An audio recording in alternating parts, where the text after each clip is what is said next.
So, like, let's think about, like, a couple years ago, it was, like, fucking corgis, right? Don't fuck corgis, but, like, the corgis, right?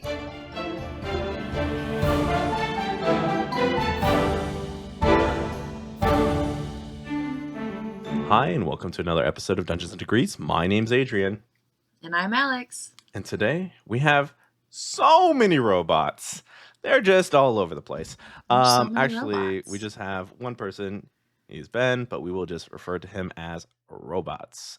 And today we're going to be talking about the Kickstarter for Spellbound Sea. Hello, hello. Glad to be here. Yeah, it's wonderful. Very excited.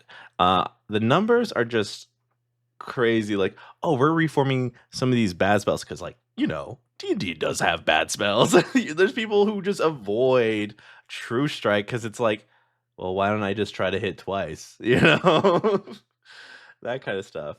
But that sounds like such like what's got Herculean approach. Just like, let's take on this system. How was it? How long did it take? So Spells That Don't Suck was a joint project I took on with another creator by the name of Omega Ankh. We started work on it in basically January 2023. So probably like 13, 14 months. In general, we would each aim to do one spell per week, and some weeks we'd get excited and do like 5 or 6. And we just kind of chunked through them one at a time. We put up a list of like 150 or so that we thought were particularly egregious. And we made them all. Made them all. What was the most egregious one? Oh, God. I guess it'll depend on who you are from people's point of view, but like for you personally. So I can tell you the absolute worst spell in the game, hands down, no question, is Meld into Stone. It doesn't like come up on people's lists because it's not like popular or cool, but also it does virtually nothing, and everything it does another spell can do better. That was one of the ones that we wound up creating something honestly very different. We followed the theme and not the mechanics to get something that was more like pick a variety of stone-themed benefits rather than blend into a wall real good. Yeah, just, if you're a former baker who decorates cake, you can just meld into that stone looking like nothing, like camouflage. That was Hunger Games reference, Alex. Why would you merge into stone?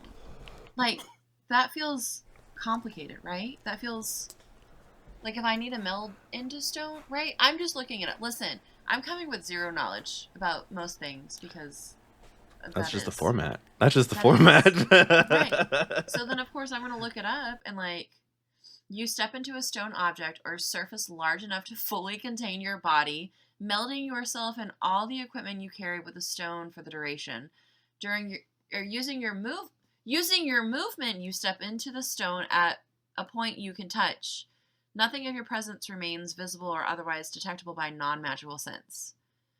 But while you're merged, you can't see what occurs outside it. All wisdom checks are made with disadvantage. You are aware of passage of time and can cast spells on yourself while merged, and you can use your movement to leave. Sounds like a nightmare. But you can't move. Essentially, the base spell is a 3rd level slot for you can hide pretty well, and it lasts long enough that you can take a rest if you want to. Your party can't. They're screwed, but you can. Like, get out of Dodge. This sucks, guys. I'm out of here. I just turned into a stone. No, you can't even turn into a stone. You have to find a stone big enough. Yes. You have to already have the stone you want. I just carry around a me-sized stone everywhere I go. Yeah, is it going to be uncomfortable if I'm like I will have a me-sized stone if I'm like crouched down, or I have a me-sized stone when I'm standing? Like, am I then like what's the lasting effects? What if I'm I ate melding too into much and I'm a stone? little bloated? Now it's not a me-sized stone. Yeah. Oh my So yeah, gosh. Meld into Stone, I think won the award for actually pointless. We could not find a spell worse than that. Nice. Some of the others that were really contentious, we did a big rework on a bunch of the first and second level, like Ranger and Druid spells, Speak with Animals, Beastmon, Beast Sense, and all of those were a big headache because we kind of had to tackle like 7 or 8 spells all together and like shift some of their functions around to get stuff that still made sense. Just scanning over what was in the list No worries. in terms of stuff that got a lot of pushback or upset people. Was this just like a document you sent out just like, hey, what do you think's the worst, and list and why? Or did you just like found it on the internet? Yeah, these people hate this spell.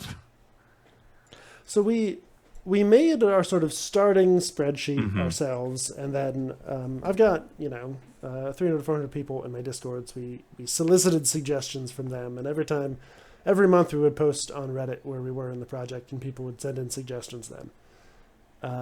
So we'd be adding stuff to the sheet all the time.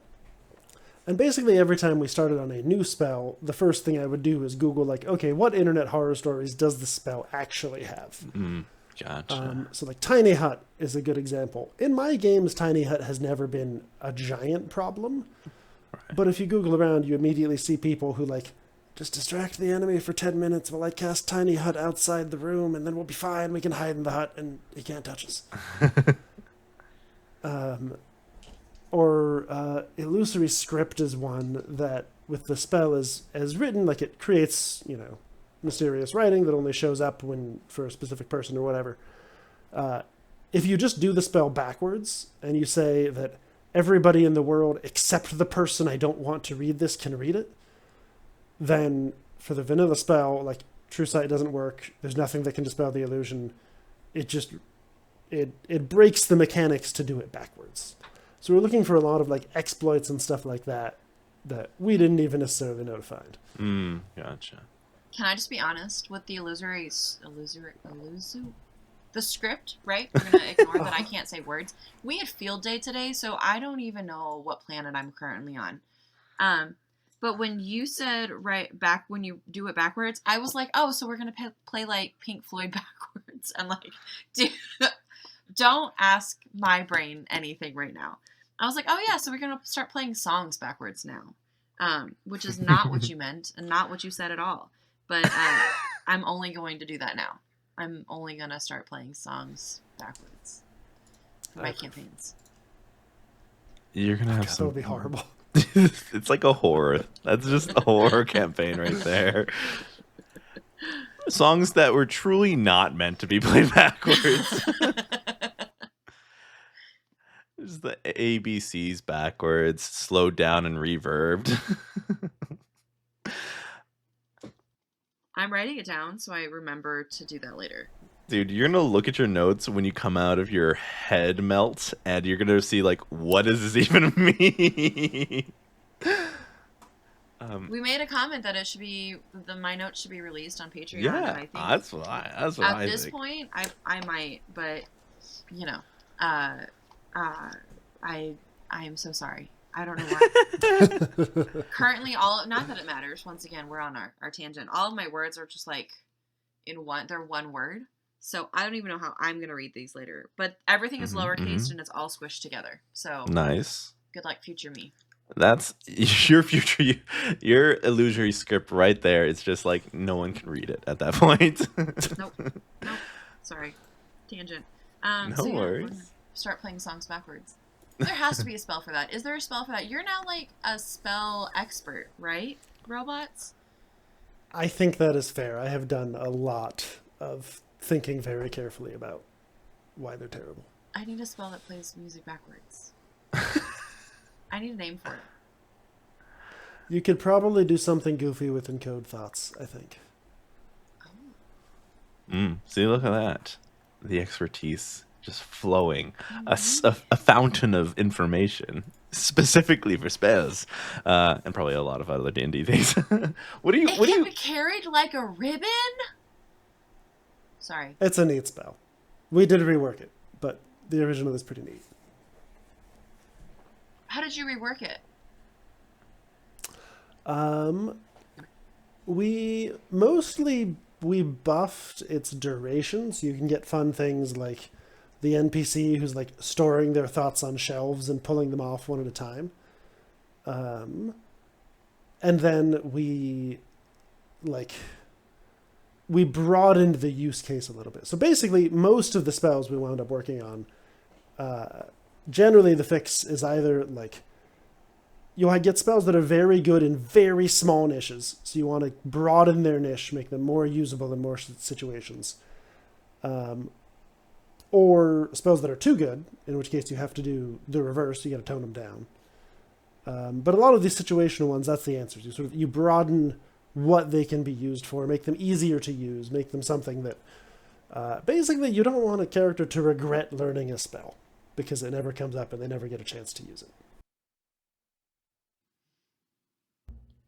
Why did this This is so interesting. project kind of come about? Like, was there some spell that you're like, why did I like that thought exactly?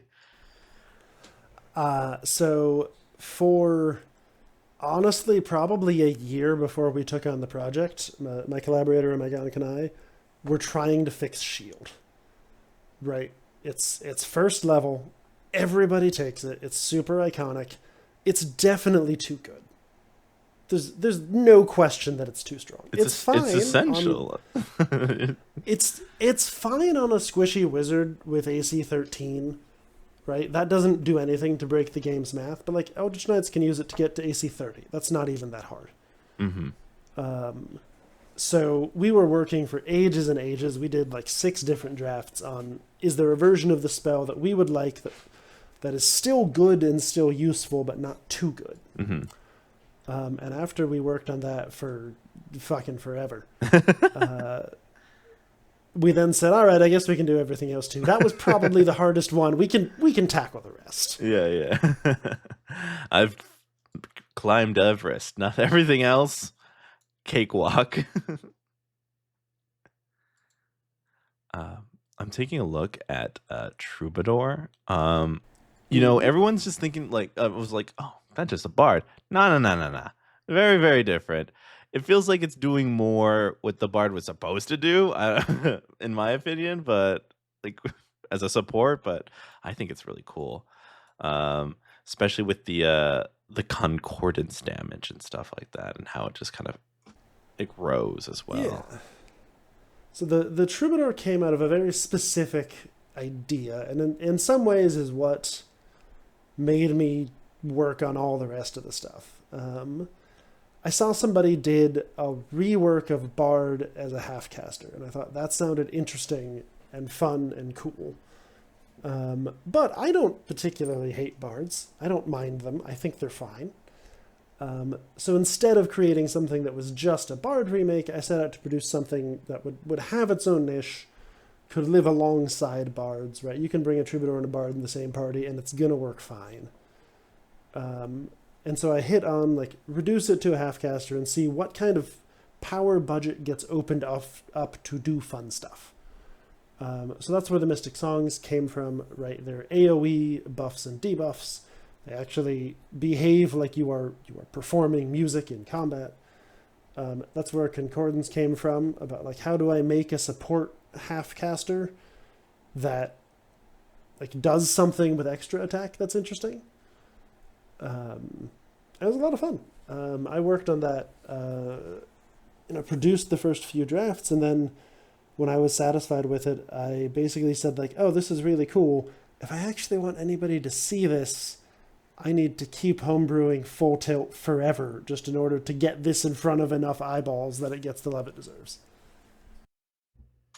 So it was like, okay, I love this, and now, so make sure that everyone kind of funnels back down to this thing. I got to create for everything else. It was like the worst possible case of sunk cost fallacy. Right? I made this cool thing. I would like people to see it. But if I just like let it sit there in the ether, no one's actually going to come see it. Mm-hmm. Like, I've got to build an audience. I've got to get people interested in it. I've got to keep doing more stuff. And that was, 18 months ago. Just 18 months, no big deal. Yeah. I don't know why this wasn't brought up first, and Don't attack I know it's me. because I didn't look at the source material before this conversation, so my bad. As the podcast goes, I do the research. Yeah. I'm just once again just finding different ways to be disappointed in you, Adrian. The arc of the Axolotl. hundreds episodes. Right. This is our new age. The axolotl species. Please. Somebody's trying to get in the kids. Somebody's trying to get the kids into playing D&D. So that one is fun. At the time we're recording, that's not public. By the time the podcast goes live, it should be, because it'll be in the Kickstarter sample document. So that was actually a request from a community member. They just thought an axolotl species sounded really fun to do. So I made one. The name is Atshayotl, which is kind of a mashup of a few different Aztec and Mixtec roots that I then made so it sounds fun. It does have a literal meaning, but I forget what it was right now. The big thing that I wanted to do with that was if people know one fact about axolotls, it's that they morph. They change from this pink frilly aquatic form into something that is brown and speckled and doesn't really swim. And the story goes that some naturalist took a crate of them from Mexico City to Britain. I think it was Britain, it might have been France. And they morphed on a route. And then he got there and he was like, these aren't the creatures I thought I was bringing at all. So I thought it would be fun to encapsulate that idea in a species. So you actually can morph between subspecies as you play. I also learned through my research that it turns out axolotls don't do that at all. Some other salamander species do, but said naturalist probably actually just had a bunch of tiger salamanders in his box. Damn. Those are dried out salamanders. That's why you should not take species from their natural environment to other places. Yeah. That's a life lesson. But Yeah. It can cause problems. yeah. Oh yeah. I like For that. I like that sure. you're getting the kids involved, because I know all of my kids are obsessed with axolotls, like all of them. So I we're mean, they're getting the cool. kids in. They're Yeah. Sorry. Yeah.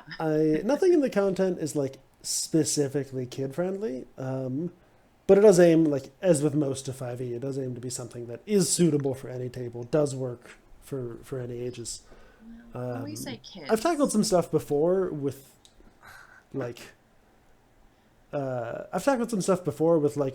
or grittier themes, but none of that's going in the book. None of that is appropriate for like a wide audience. Now, when I say kids, I just mean like kids, just kids. What does that Right. mean? The kids. The kids, just the kids, right? So like, let's think about like a couple years ago, it was like fucking corgis, right? Don't fuck corgis, but like it's the the corgis, right? So like, they had their moment to shine. Everyone was fucking obsessed with them, and then we have swung into the axolotls. That's it. That's the new hype thing. Yeah. The new I just cool I think thing. and that's a really neat idea that like there is something that's changing or transformative. That could have a lot of different ways, because when we talk about tabletop role-playing games, like all of the things that we're making as a first character or like we have in our characters are reflections upon ourselves. So I would be really interested to also follow up with a person who chooses to play and see like what parts of that like will transform in their like own life. Mm. Man, I guess no, I want one of the this. things that Yeah, go. one of the things that is best about this game is it lets us try on a bunch of different ideas, and like learn different things about who we are through the characters we play. Yeah. That's one of the things I find satisfying about making more player options. Is it like just gives people more avenues to see their ideas reflected in the game. How'd you get into tabletop art role-playing games? Probably a pretty standard origin story. I was a nerdy little kid. Probably started playing in I think 7th grade with. I am officially an old. I was born in the 80s, so this was with a bunch of 2nd edition books I inherited from my older brother. So I played 2nd edition when I was in middle school and high school, and then I stopped playing after that and basically stepped away for 10, 12 years. And then I, looked around. I thought, like, oh, maybe this is fun. D&D started getting super trendy. 5th edition feels a lot more like 2nd than either 3rd or 4th did. Like, it's a lot more familiar to me, just in terms of the vibe and the structure and the feel of the game. So I probably started playing again in 2017, 2018, something like that. And it's been great. It's some of my best friends I have met through my tables. What was your first character? My first 5e character was a tiefling knowledge cleric of Selune for an Adventurers League game, who I affectionately termed a battle librarian.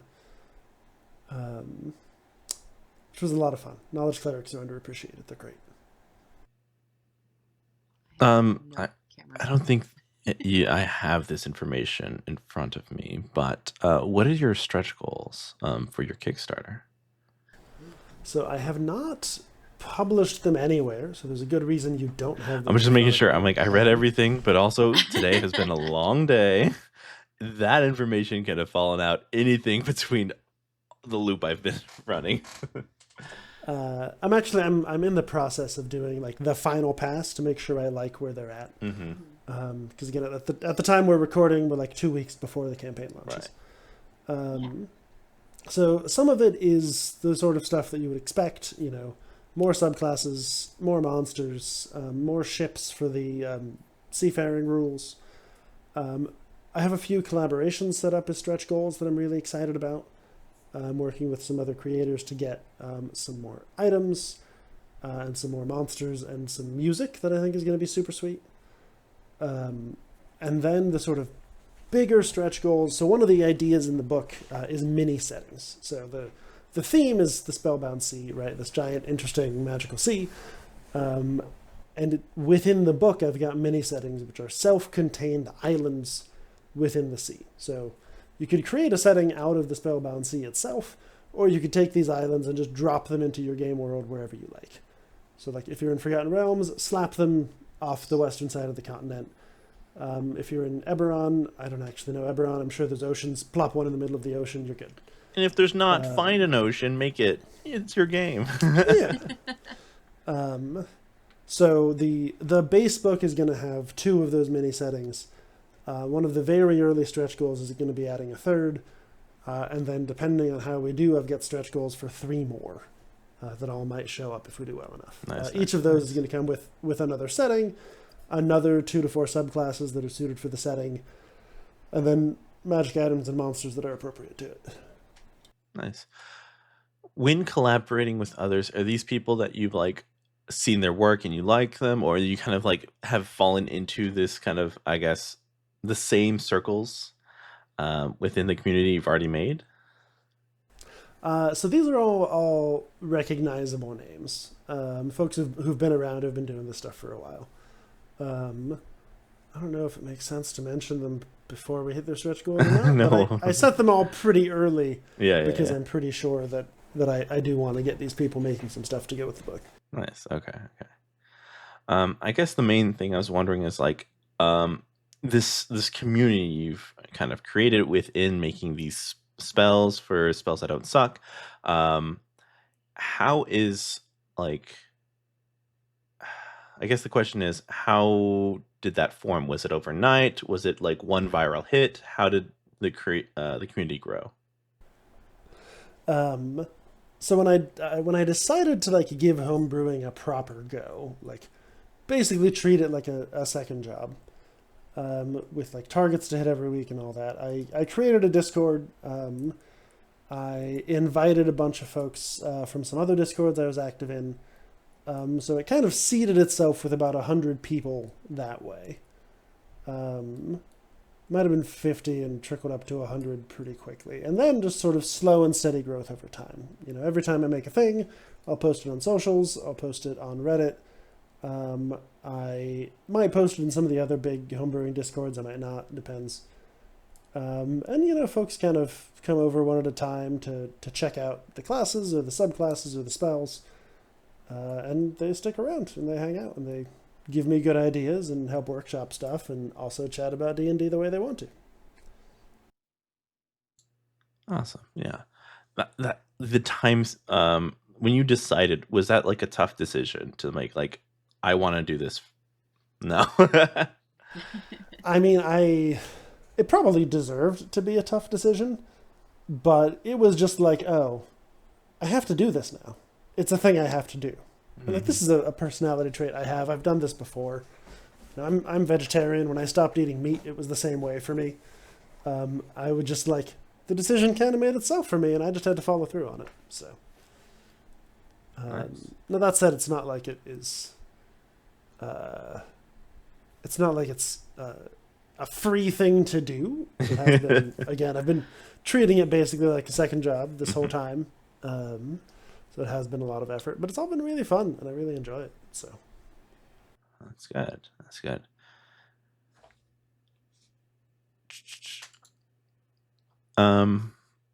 Alex, you keep talking about bringing the kids. Are you gonna back this when it comes out, Alex? First of all, I am on the Kickstarter bandwagon. I'm off the Kickstarter bandwagon. I don't know, because it sounds like I'm on the Kickstarter. I have an addiction to Kickstarters. So, Don't stop now. We have a guest. the answer is, of course. Like, I think it's I don't know why you gotta scream so loud at me though. I love Kickstarter. Like, I think it is a really interesting way for people to get excited about supporting smaller either publishings or just different things, right? I have 1,000 different Kickstarter things that haven't hit your home yet. Your stoop is dry. No I'm Kickstarter packages years later. I'm waiting for one that I'm just like super excited about. But no, I'm waiting. No, I have one. You're gonna remember more, and the more you think about it. It's true. I have one that has already been fundered. Well, okay. So Fundered. hold on. Let me get my thoughts. Yes. I think it's an interesting thing. I enjoy that part. Now, here's the question, right? Now, as a content creator or as somebody who's making things, for you, what was the difference between Kickstarter or like BackerKit? Like, what made the decision for it to be Kickstarter over something else? that honestly is kind of boring in basically numbers. Yeah. BackerKit takes a smaller cut of the money you raise. If you're using BackerKit's advertising tools, then those kind of mesh pretty nicely. But Kickstarter just has a bigger audience. I was talking with somebody else right now who like one of the big names in the homebrewing space, one of the people who's been doing it full time for years. And they're currently running a campaign on BackerKit, and it like is doing fine. But they're going to have to rerun the campaign on Kickstarter because it's very clear that it's just not, the traction's just not there. And I would love it if the traction were there. Like, I don't think it's necessarily healthy for the crowdfunding space to be owned by Kickstarter. Right. Especially when sometimes they put their foot in it. They really can sometimes.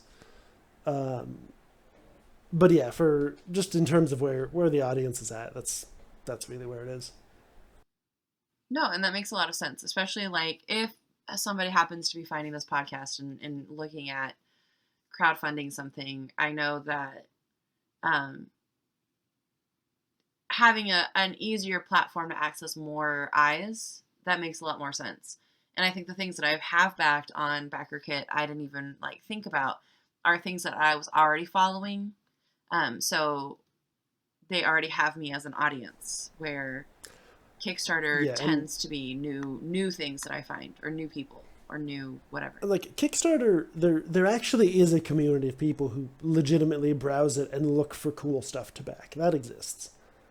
BackerKit, it is much more, you kind of have to bring your own audience, because you're not going to find one organically that's there and waiting for you. So, like, if you are an established name with a giant following already, you can bring them over with you and you can make it work on BackerKit. But for somebody who's a little bit earlier in the process, it's just a lot harder. Yes, Adrian.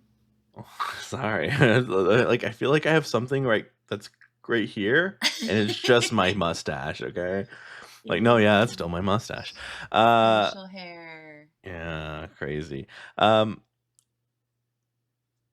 talked about creating new workshopping the spells that exist. Have you also created, and I'm thinking you did, but it might have just been a rename, made new spells for the new classes and stuff? Yeah, so I have 2 spell compendiums, both of which are going to go into the book pretty much. One is Spells That Don't Suck. The other, I call it So Many Spells, just because it's where I put spells when I write them.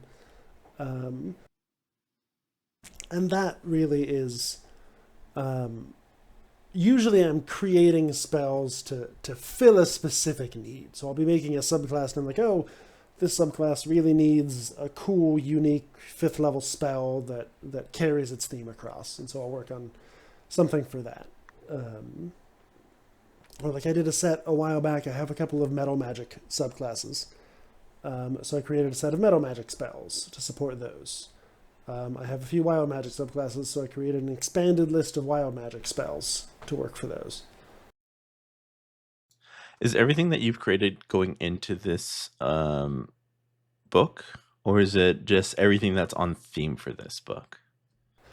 It's everything that's on theme. Okay. The book also, I'm aiming for about 50% content I've already written and about 50% new content. Because like I try very hard. Almost all my work, I release it. Most of it Creative Commons. I want people to have it and play with it. Yeah. But I also need to give people who already follow along a reason to back them. Yeah. Right. They've got to get some new stuff. So it's about half new stuff. It's all stuff that follows the theme. So it's a bunch of content is not going into the book because it's not on theme or it's not relevant. Yeah. So is this kind of okay, you saying that 50% is new stuff. Were you creating this new stuff alongside the stuff that you were putting out? Or was this okay, if I have to make this creation, I also have to give people something new? And then you had to just create double of what you had already? That one. So that's a lot. So what I'm aiming for by the campaign launches is 75% content complete. I actually I found an error in my spreadsheet yesterday. I'm already at 80, so that's good. That's a good error. That's a good error. Yeah. So I've got a set of stuff that is slated for the book that right now I do have a Patreon, so it's supporter-only preview, basically. So folks who have been following on Patreon can see all the book stuff new and early. I do intend to get that out to backers of the book as quick as I can. So probably the first thing I will work on after the campaign concludes is just producing the roughest first draft of the book. And then I'll keep iterating on that, keep writing more content as I go, running it all through workshopping and editing and art and layout and getting it all set to go. You've talked about your, I guess your creative partner a bit. How did you know that person's somebody that you really needed to work on with each other? Was this early on, or was this over time you figured out, yeah, I want to go to this big project with this person? So the big project actually is solo. It incorporates spells that don't suck with the blessing of my co-creator on it, Omega Ankh. But spells that don't suck, actually, one of the reasons it exists is it's all Creative Commons. Everything in that is free for anybody to use in any way they want. It's CC BY. The only thing we ask is that people link back to us. So, in working on that, I've been talking to Omega online for years. He and I see the game very similarly. We have just enough disagreement to have really productive disagreement. Yeah. That's good. That's good. Yeah. So he and I worked together on the Spells project. We're talking about a next joint project to launch. Probably more spells, honestly. Why not? If it's not broke. The book itself, the writing and the design and the mechanical content is all me. And then I've got a team of really talented artists I'm working with. A few editors who I've brought on to help make sure my words are good. A layout designer who's phenomenal and puts up with way too many of my awful requests. And so it's a really great team of people to work with. I'm really happy I was able to find these folks. Were they just people in the community, or like you reached out through like X or Blue Sky or whatever? Yeah, so there were a few different Discords for content creators, and some of those are homebrewers. A lot of them are just like writers. So I advertised in a few of those. For the artists, actually, my best channel is there's I don't even remember the name of the subreddit. There's an art commission subreddit, basically, that I've gone to, where I have met a lot of these artists on there who are open to taking commissions. And then, if I'll do one project with them, and if I like working with them and they like working with me, then I'll sort of bring them on and start giving them essentially as much work as they can handle. Because a book needs a lot of art. Oh yeah, for sure.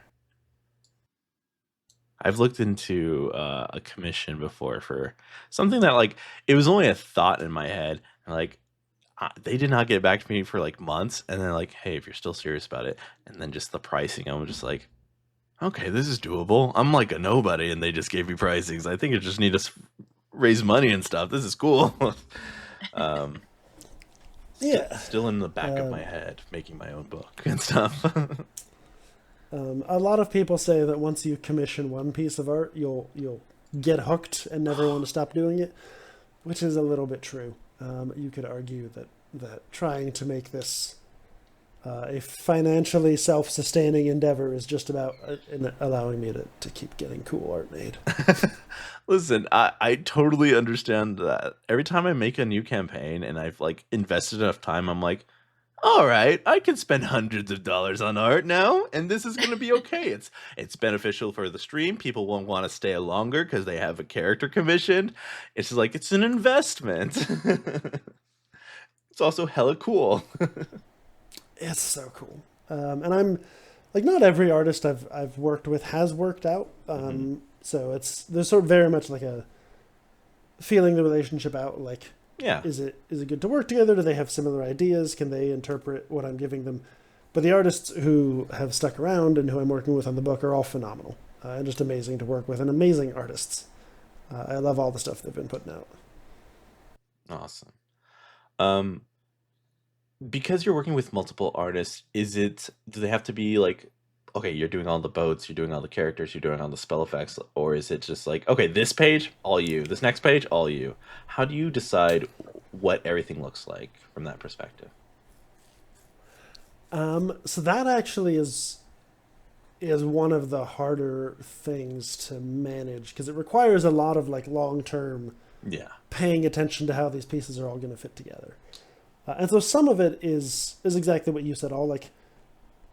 I'll give certain types of art to the same artist. I have one artist who is, it turns out, amazing at landscapes. She didn't know she's amazing at landscapes. She likes doing figure drawings better. But I've had her do a couple of landscapes, and they just turned out phenomenal. So like more of the landscape stuff I give to her. I have one other artist who has been doing really great work on the monsters, so I've been sending most of the monsters that person's way. For the core content, the classes themselves, and a lot of the subclasses, that I try to spread around and get all the artists doing some of, because I don't want like big style shifts as you go through the book. I don't want this whole section to be clearly in exactly one style, and then the next section is clearly different. And it all, like, I'm trying to coordinate them so, like, stylistically everything meshes together. Right. But I think it would be really glaring if it was like, this artist did this whole class, and then the next class was this other artist. So I try to mix it up a little bit more. All right, I gotcha.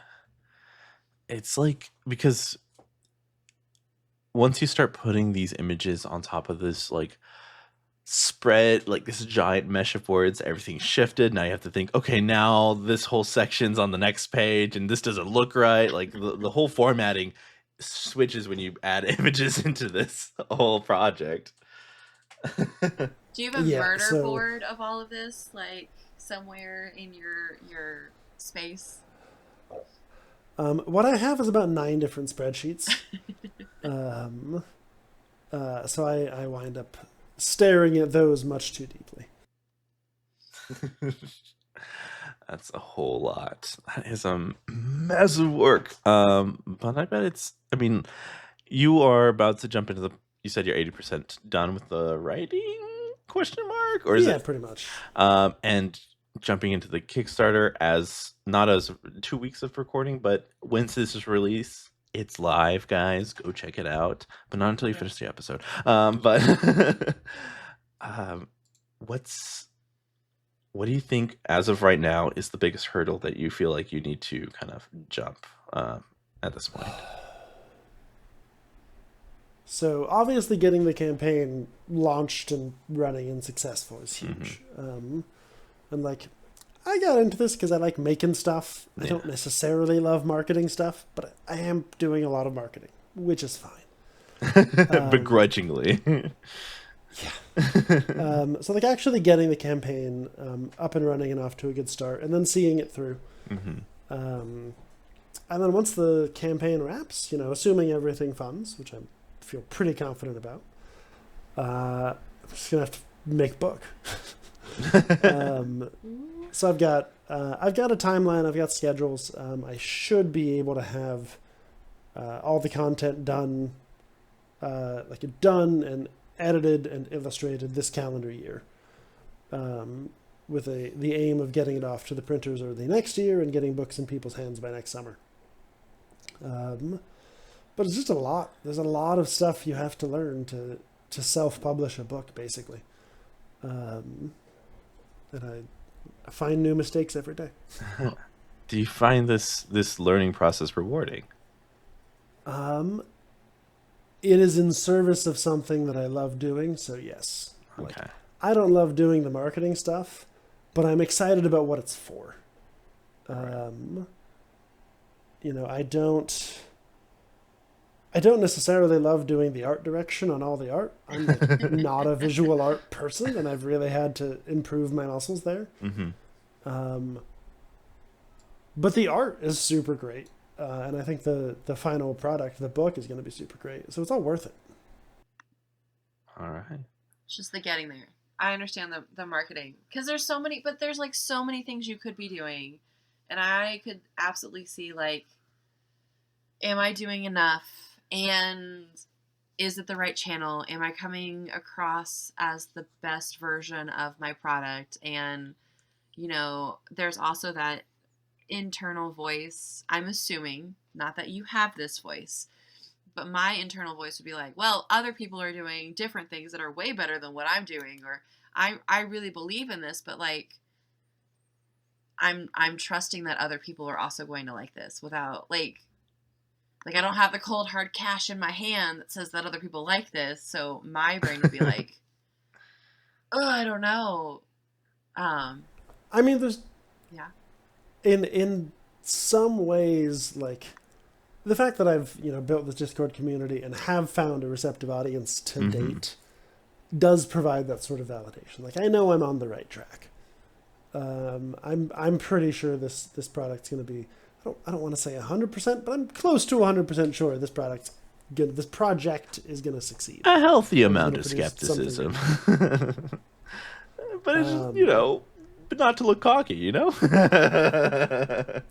But also, like, you're right. At the end of the day, dollars matter. You know, I am relatively recently, I am full-time on this project. I quit my day job so I can see this book through. Congratulations. And if I don't get some dollars, I will definitely have to go back to my day job. So, like, it does matter. And getting something that is commercially viable and financially self-sustaining would be totally awesome. And is something I'm really hoping for out of this. Dude. That's so scary. I'm so proud of you. Like, I mean, in some ways it made it easy. I did not like my day job very much, but we'll see how it goes. Ditto. No, I totally. So wait, real quick, was there like you're doing both at the same time, and then near this like end point when you felt like the Kickstarter needed more time? Is that when you just okay? I mean, it was a little bit of push and a little bit of pull. Realistically, in order to give the Kickstarter the attention it deserves, I probably could not have stayed at my day job more than a few weeks longer than I did. But also, like, I wasn't loving it. I was ready to leave. It didn't wind up being a hard decision. Gotcha. aren't That's those a always the big- best big decisions, leap. though? Like, isn't that always the best? Like, it wasn't hard. It was just like, I did it, and now I'm doing this other thing, and it's great. And, like, you created a community, and that may have felt a little hard, but it wasn't. And then, like, you have connected yourself to all these artists, and, like, yeah, this is absolutely what you should be doing. Easy. All of it was easy. It is. It is definitely the thing I should be doing, and it is all just one step at a time stuff. And as long as it's one step at a time, I can just keep taking the next step, and every time it'll make a little bit more sense every step. And it's been really fun so far working on this. So Hell yeah. All right. Well, I hope, I mean, I'm not trying to wrap this up. I'm just saying, I hope that we're making this marketing thing a little bit easier. We just, hey, listen, we got contact. We're like, hell yeah.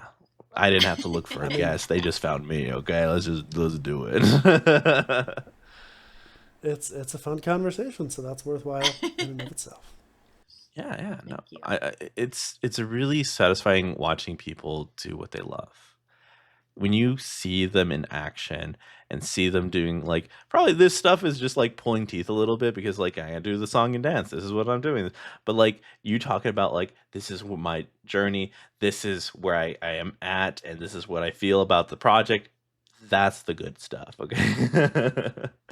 That's what I love and enjoy about learning about what other people are doing out in this space, in the TTRPG space.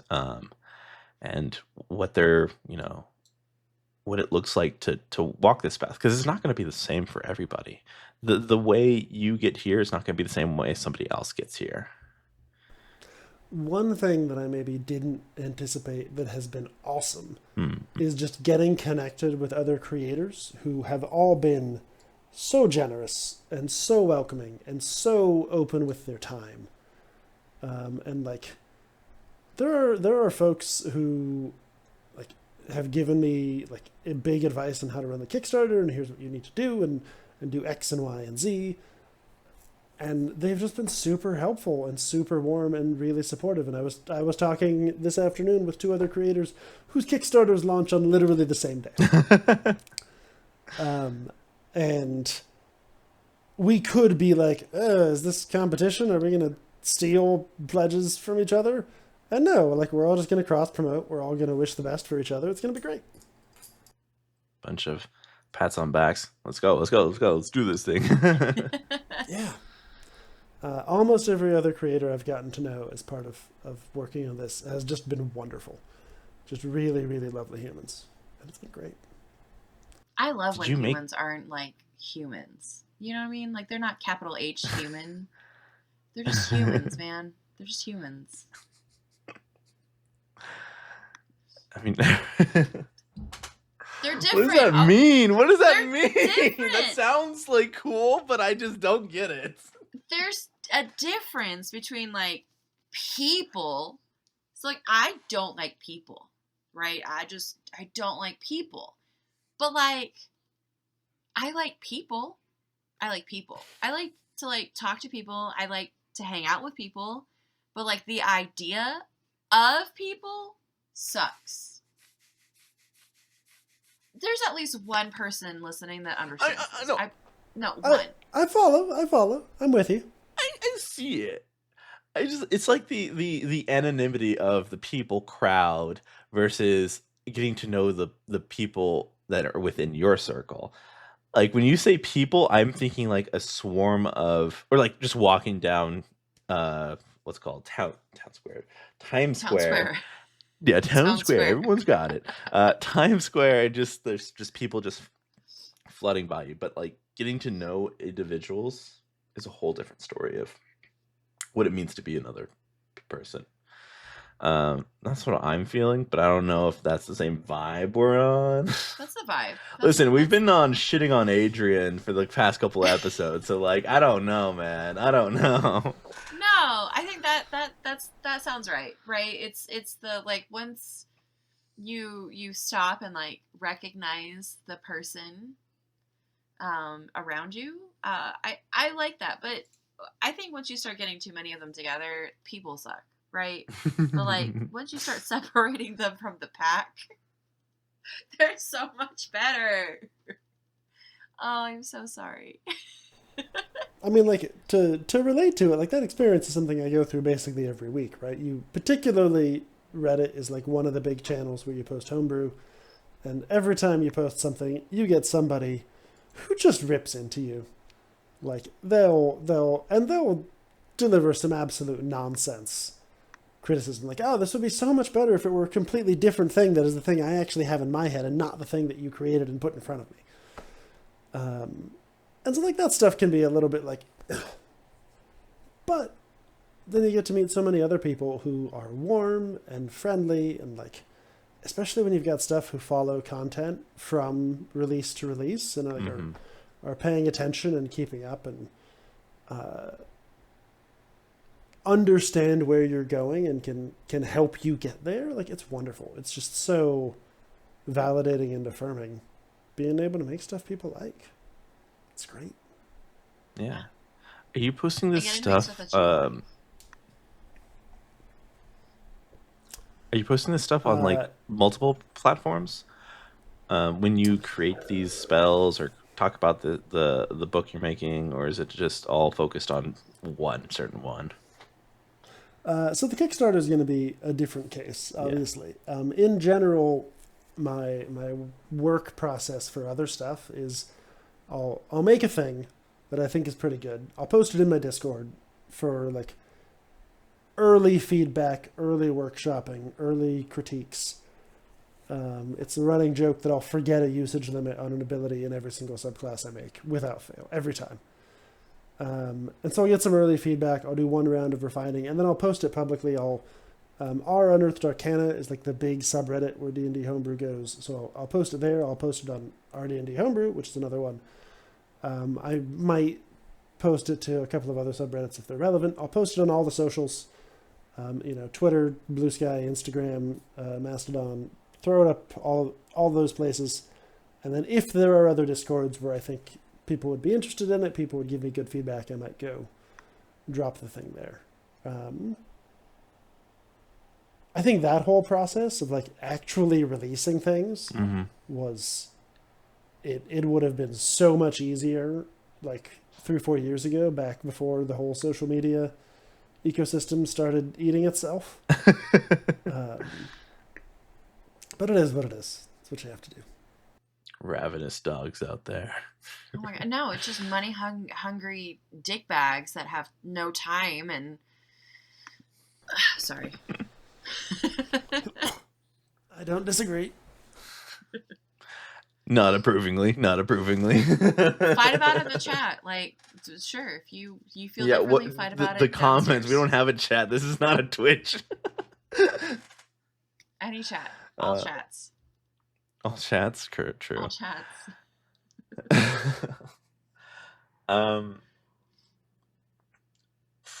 I think that I don't know, because this for us, like being approached, is our first time like talking about this. Like we promote our friends stuff all the time, but like when someone reached out to us and we're like, okay, please, sure, why not? And we got a little giddy and excited. Like, we don't know what we're doing. We're just going to talk to this guy. So this is the first time someone's reached out to us. So we called each other and we were like, we need to sound professional. Like, this needs to be professional. Like, we can't let these people know that we have no idea what we're doing. And we're pretending. And I this is by no means to take away, like, yeah, this your time here. Yeah, but like, I want to be real because we got to. If you're looking at doing any of this collaboration stuff, dear listener, like, fucking fake it, because Adrian and I were on the phone, like, collaborating together, putting these emails together, and then at one point we were like, man, I don't even know, like, you're asking me all the right questions and I don't have any answers because I've never done this before. So I think as soon as we were, like, admitted that this was the first time we're doing something like this, like, all of that pressure just sort of went away, and it really, once again, we were returned to our people status, and then we were really excited. From our other people status, you know? From our other professional people status. Yeah. Like, I can't. I don't think I could ever work in corporate America because I have no game face. I have none. So we're like, we gotta show the cards now. We're in too deep, man. We're in too deep. For what it's worth, this is the first podcast interview I've done too, and it was a lot of fun. This has been great. Yeah. Woo! I do, once the Kickstarter is out and you can, like, freely talk about your content, because I don't want to give it away. Like, you're just showing your cards. I would love to do a deep dive and, like, have some, like, live workshop on fixing spells, because I think that's fascinating, and tweaking them and then creating them for subclasses. Like, I love that part of creating anything in the D&D space. So, but once again, I don't want you to have to give your stuff away for free yet. Like, you gotta back that Kickstarter first. Grab that bag. Get that bag. Yeah. Snatch it. That sounds... Purse first and go. That sounds awesome, and we should definitely do something like that. I would love to talk to you two again in a couple months. Yeah. That's great. We're gonna be we're gonna be a whole different people. We're gonna be our second and third seminar in 2 months, and we're just gonna be like, yeah, we know so many robots. No big deal. We're just gonna be flexing. Oh my gosh. So when this comes out in 2 weeks, so in 2 weeks, if you, dear listener, happen to be in the Dallas area, Adrian and I we have a panel at Fan Expo over at the Convention Center in downtown Dallas, and then, as we are still annoyingly talking about it, we will be in Indianapolis at the end of July or at the beginning of August for Gen Con. So if you want to, for whatever reason, meet us in real life, you can. Just please let us know how. There's plenty of people. Yeah, just let us know how you know us so we don't think you're, like, just crazy. You come up to us and we're just like, I think you got the wrong person. You're supposed to be talking about the other Dungeons and Degrees. It's not me. Are you Alex? I have no idea. I just forgot. I don't even know my own name. But, yeah. Alex is going to be this red the whole time. This is sunburn red. I'm It's going to be that same red. Man, that's probably why I've never been famous. That's probably why. His face. What? No, why? Don't take that away from him. What the hell? His face. Shut up.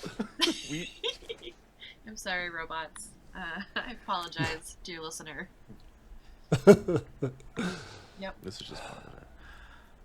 Hey, look at that. Like clockwork, like magic, we've hit the hour mark. Alex, do we have any more questions for robots other than when can we have him back?